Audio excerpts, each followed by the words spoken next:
ಎಲ್ಲರ ಮೈಂಡ್ ಒಳಗೂ ಕುಂತು ಬಿಟ್ಟೈತಿ, ನನ್ನ ಕೈಲಿಂದ ಏನಾಗೋದಿಲ್ಲ ಅಂತೇಳಿ. ನಮಸ್ಕಾರ ದೊಡ್ಡ ಮಂದಿಗೆ. ಮೊದಲು ಒಂದು ಏನಂದ್ರೆ ಸಣ್ಣ ಸ್ಟೋರಿ ಹೇಳ್ತೀನಿ ಅಂತಂದ್ರೆ, ಒಂದು ಆಣಿ ಇರ್ತೈತಿ.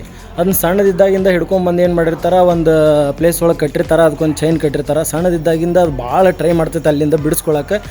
ಚೈನ್ ದಪ್ಪ ಇರ್ತೈತಿ ರೀ, ಬಿಡಿಸ್ಕೊಳಕ್ಕೆ ಆಗಂಗಿಲ್ಲ ಅದ್ರ ಕಡೆಯಿಂದ. ಅದೇನು ಮಾಡ್ತೈತಿ, ಟ್ರೈ ಮಾಡಿ ಮಾಡಿ ಮಾಡಿ ಮಾಡಿ ಕಾಲಿಗೆ ಗಾಯ ಆಕೈತಿ. ಅಷ್ಟಾಗಿಂದ ಅದೇನು ಮಾಡಿಬಿಡ್ತೈತಿ, ಫಿಕ್ಸ್ ಆಗಿಬಿಡ್ತೈತಿ.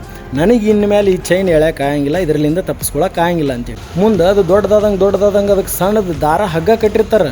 ಅಷ್ಟಂದ್ರೂ ಅದೇನು ಮಾಡ್ತೈತಿ, ಬಿಚ್ಕೊಂಡು ಹೋಗೋಕೆ ಆಗೋದಿಲ್ಲ. ಹೋಗೋದಿಲ್ಲ ಯಾಕಂದ್ರೆ ಅದ್ರ ಮೈಂಡ್ ಒಳಗೆ ಫಿಕ್ಸ್ ಆಗಿಬಿಡ್ತೈತಿ, ನಂದು ಇಷ್ಟ, ನಾನು ಇಲ್ಲೇ, ನನ್ನ ಕೈಲಿಂದ ಆಗೋದಿಲ್ಲ ಅಂತೇಳಿ.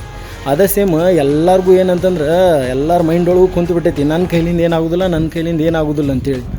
ಸ್ವಲ್ಪ ನೋಡಿರಿ, ಇಲ್ಲಿ ವಿಡಿಯೋ ಅದಾವೆ ಒಂದಿಷ್ಟು. ಕಾಲು ಇಲ್ದವ್ರು ಕೆಲಸ ಮಾಡ್ತಾರೆ, ಕೈ ಇಲ್ದವ್ರು ಕೆಲಸ ಮಾಡ್ತಾರೆ.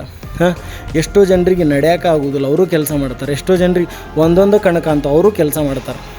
ಎಲ್ಲರೂ ಬದುಕಾಕತ್ತಾರೆ, ಅವ್ರ ಕಾಲ ಮೇಲೆ ನಿಂತ್ಕೊಂಡು ಅವ್ರು ಬದುಕಾಕತ್ತಾರೆ. ಬಟ್ ನೀವೇನು ಮಾಡತ್ತೀರಿ ಅಂತಂದು ನಿಮ್ಗೆ ತಿಳಿವಲ್ತು. ಬರೀ ರೀಲ್ಸ್ ನೋಡೋದು. ನೀವು ಅಪ್ಪನೇನು ಕೋಟಿಗಟ್ಟಲೆ ಆಸ್ತಿ ಐತಿ ಅಂತ ಮಾಡಿರನ? ಏನೂ ಇಲ್ಲ. ಬೆಳಗ್ಗೆ ಎದ್ದು ಗುಟ್ಲೆ ನಿಮ್ಮ ಅಪ್ಪ ದುಡಿಯೋಕೆ ಹೋದಾಗ ನಿಮ್ಮ ಮನೆ ನಡೀತೈತಿ.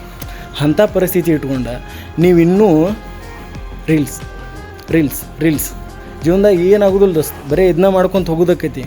ಹುಟ್ಟಿದ್ದಕ್ಕರ ಸ್ವಲ್ಪ ವಿಚಾರ ಮಾಡಿರಿ, ಏನು ಮಾಡಬೇಕು, ಏನು